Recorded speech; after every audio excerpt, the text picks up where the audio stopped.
In communities like Lincoln Park, I think that it's important to give folks options. And Lincoln High School is a great example of how we can get away from using gas-powered vehicles and actually move towards reducing our carbon footprint by using electric vehicles.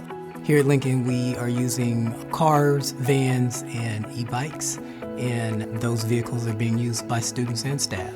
All of that serves as a great example of our why. We are trying to tell the community that this is the direction that we're going, and this is good stuff.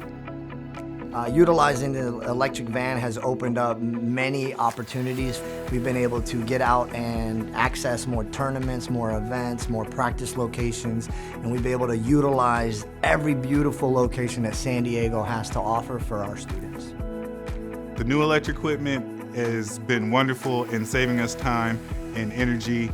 I'd say we use probably 10% of the amount of gas that we were using before we had the electric equipment. We also are saving a ridiculous amount of time and able to accomplish more tasks throughout the day because we're not spending the same amount of time that we would cleaning the floor or blowing outside or cleaning one area. So the net benefit for the school and the students is less noise, less gas smells everywhere, and a more clean campus consistently because we have more time to actually get out there and take care of it. The Lincoln High School e-bike program was designed so that we could really get students and staff out of their vehicles and start that idea of clean transportation.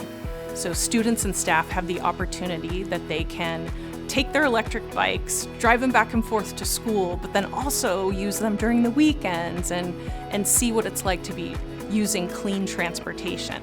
It lessens the amount of vehicles that are coming to the school or that need to park here, but most importantly, it's really a part of this entire program, which is all about making the air cleaner around Lincoln High School and around the schools that support it.